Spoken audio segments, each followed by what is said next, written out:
જોઈએ વિગતવાર સમાચાર તો મહેસાણાના ખેરાલુમાં જાહેરમાં ધમાલ. સરપંચ પદની ચૂંટણી લડી ચૂકેલા કથિત નેતાઓનું જાહેરમાં ધીંગાણું. આદિત્ય ઠાકોર અને જયેશ ઠાકોર નામના તત્વોએ જાહેરમાં તોફાન મચાવ્યું.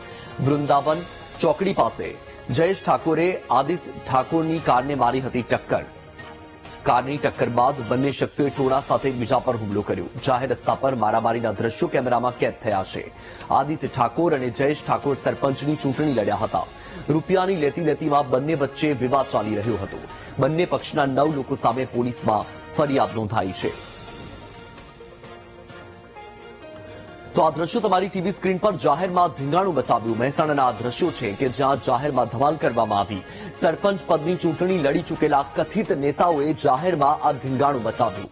આદિત્ય ઠાકોર અને જયેશ ઠાકોર નામના તત્વોએ જાહેરમાં તોફાન મચાવ્યું, જેના આ દ્રશ્યો પણ સામે આવ્યા છે. સૌથી મોટો સવાલ તો એ થઈ રહ્યો છે કે આ નેતાઓ છે કે ગુંડાઓ છે. જાહેરમાં આ રીતે ખુલ્લેઆમ રસ્તા પર મારામારી કરવામાં આવી રહી છે. હથિયારો સાથે ધીંગાણું મચાવવામાં આવ્યું છે. વૃંદાવન ચોકડી પાસે જયેશ ઠાકોરે આદિત્ય ઠાકોરની કારને ટક્કર મારી હતી અને કારની ટક્કર બાદ બંને શખ્સોએ ટોળા સાથે એકબીજા પર હુમલો કર્યો અને આ જે હુમલાની ઘટના છે એ કેમેરામાં કેદ થઈ છે. તમારી ટીવી સ્ક્રીન પર દ્રશ્યમાં પણ તમે જોઈ શકો છો.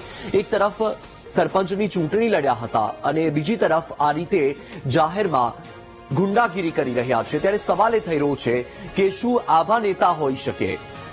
કારણ કે જે સરપંચના ઉમેદવાર તરીકે ચૂંટણી લડવા માટે મેદાનમાં ઉતર્યા હોય અને તે આવી રીતે જાહેર રસ્તા પર જાહેરમાં હથિયારો સાથે મારામારી કરી રહ્યા છે, જાણે કે કોઈ ગુંડા હોય, ગુંડાગીરી કરી રહ્યા છે. આ દ્રશ્યમાં પણ તમે જુઓ કે જાહેરમાં કેવું ધીંગાણું મચાવ્યું અને જાહેર રસ્તા પર મારામારીના જે દ્રશ્યો છે એ કેમેરામાં કેદ થયા છે. આદિત્ય ઠાકોર અને જયેશ ઠાકોર કે જે બંને સરપંચની ચૂંટણી લડ્યા હતા. વધુ માહિતી મેળવીએ સંવાદદાતા સુધીર ફોન લાઈન પર છે. સુધીર, શું છે આ વિવાદ? જાહેરમાં મારામારી કરી રહ્યા છે. સવાલ તો એ પણ છે કે આ નેતાઓ છે કે પછી ગુંડાઓ છે?